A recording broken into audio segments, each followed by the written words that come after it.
what is your warning po, Doc Kiara, sa mga mataas ang sugar?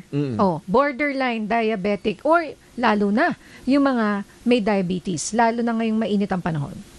Actually, diabetes and hypertension are your top 1 and 2 causes of CKD, especially here in the Philippines.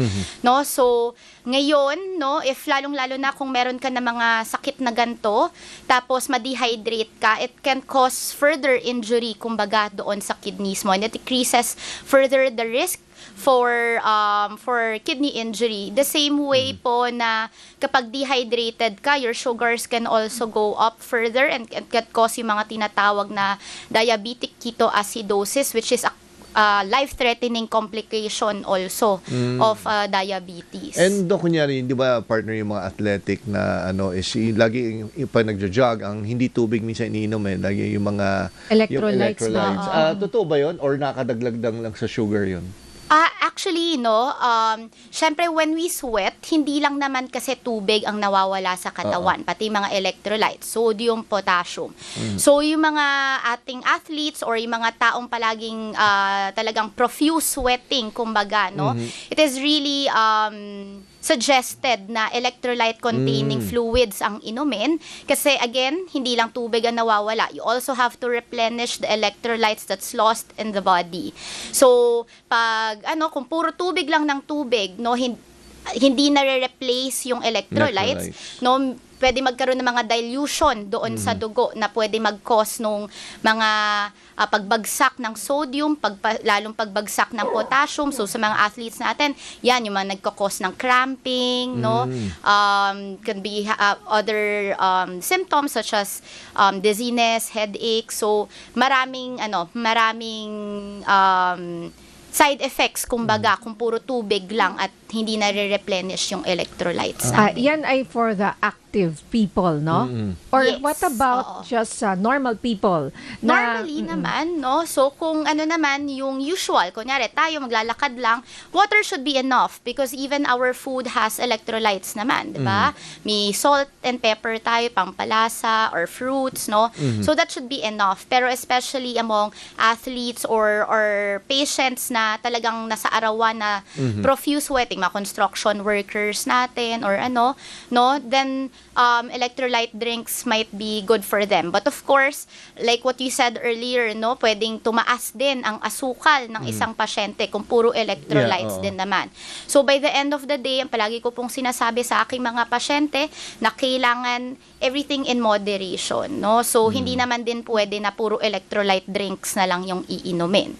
So balance pa rin naman tayo. Okay. Pero yung mga energy drink, iba naman yun, Iba naman yun. Yun na talagang... Ayun yung mga makukulay. Oo, at matamis. magpapalpitate ka minsan. Yes, so that's different. That's syempre your electrolyte drinks or your oral rehydration salts, yung mga alam nyo, yung mga usual na binibigay, lalo na pa nagdadiarrhea, nagsusuka yung isang tao, your Gatorade, your Pocari Sweats, those are the electrolyte drinks.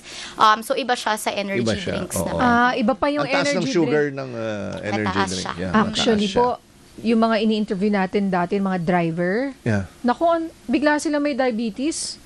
May na-observe niyo ba yun, Doc? Yes. Kasi lalo na Ang yung rason mga nila overnight pampagising na daw driver. pampagising daw nila yun O mga taxi driver. Yung ganong klaseng Pati kahit hindi energy drinks, even yung mga 3-in-1 na coffee, that's actually also very high in sugars as well Kaya 2-in-1 na lang or or black, just Black yung wala. coffee na lang. Oo. Or kayo na magtimpla, mag-brew ng sariling coffee. Oo, dapat ata gawan ng ng FDA, yung mga 3-in-1. Gandahan naman nila or i-approve nila yung mas healthy version. May kaibigan ako nag-work dati sa ganyan company, gumagawa na ako 3-in-1. Sabi nga yung mga beans daw na ginagamit doon sa 3-in-1, yan yung mga patapon na beans daw. Kasi yung mga, mura at saka maramihan. Oo. Kaya hindi maganda siya. Kaya mura. Pero kape pa rin naman siya. Pero siguro I would advise, tama kayo, Doc, ako kasi mahilig sa kape. Kung kaya pong kayo na lang magtimpla para kontrolado nyo yung asukal. At kung pwede, wala na lang asukal kung kaya, di ba? Yung buko juice is totoo na... Ayan, buko juice. Anong pong masasabi nyo? Maayos talaga yan. Syempre, buko juice, is good, It's like your electrolyte drinks. Okay. Meron din siya mga potassium, But again, again, I always go back to my dictum of everything in moderation. Especially if okay. you have, for example, end-stage kidney failure. No? So, hindi na na-excrete ng kidneys mo yung potassium. So, kung inom ka lang ng inom ng buko juice, no? Tas hindi na lalabas ng katawan mo yung excess potassium, di sobrang taas ng potassium mo sa katawan.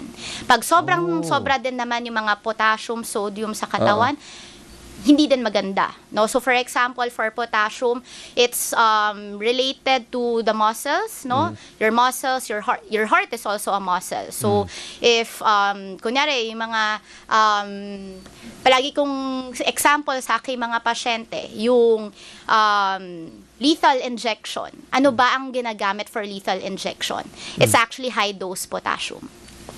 So, if you actually keep drinking buko juice lang, for example, no? Tapos hindi ka nga nakakaihi na. No? It's like you're inducing yourself to lethal injection. Wow. Diba? So, that's how I explain it to my patients. So again, hindi ko naman din pinagbabawal ang hindi naman buko sinasabing juice, no? bawal. Pero wag lang Araw-araw. naman din sobra-sobra. Araw-araw. Oo. Okay. O na hindi ka na uminom ng tubig at yun na yun talaga. So parang no? isa na naman itong pineapple juice na... Ito na naman yung revelation. pineapple juice natin. Ano? Okay, buko juice din ay Okay. medyo hindi natin yan. Ito na lang to end our sayang no Dr. Servisyo segment no si Jacqueline Timbol, how to best care daw in her case polycystic kidneys. What are the food to avoid? Also maybe in general ano sa mga concern sa kanilang kalusugan, especially their kidneys. Okay. So, ang polycystic kidney disease ay isang genetic condition, no? So, actually, wala naman talaga tayong treatment pa talaga sa polycystic. Pero ang ating main goal of treatment sa polycystic is BP control, no? Usually, we want it around 110s lang. So, medyo mas mababa pa talaga than less than 120 para hindi tuloy-tuloy na lumalaki yung kidney cyst.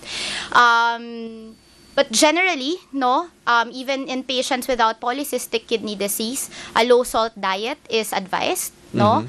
So, hindi ko naman din ulit sinasabi na bawal magtimpla, na kailangan bland yung pagkain. Your usual salt and pepper are still very good, no? You still need your salt in your body kasi nga, it also controls the blood pressure in your body.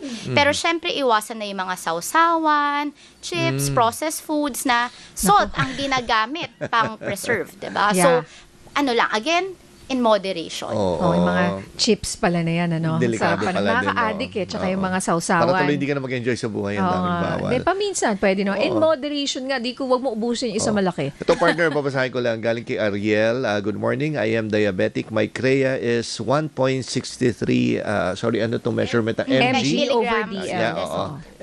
Am I at risk to undergo dialysis? 1.63. Well, it also depends kasi with his age. So, I would have to compute it. Okay. And also, if maraming protina doon sa ihi. Because the higher the proteins there is in the urine, the higher the risk for progression for chronic kidney disease. So, definitely, like what I heard a while ago, prevention is better than cure. So, ngayon, no, you won't really, pag CKD, you won't expect that your creatinine will go back to normal. But our goals of treatment is to slow down the progression of the CKD. So ngayon na 1.6 pa lang, no? Hindi pa gano'n, medyo mataas na pero hindi pa naman gano'n kataas. Pumunta na siya sa isang nephrologist para matulungan na mapabagal natin yung akyat ng creatinine para maiwasan natin ang dialysis in the future. All right. Nako, Doc, maraming salamat for your time and for giving us advice. Yan po ang ating Dr. Servisyo, walang iba kundi si Doc Kiara Padua Alimurong, ang ating nephrologist from Makati Med. Thank you so much, Doc. Thank you. Doc, salamat Thank you. po.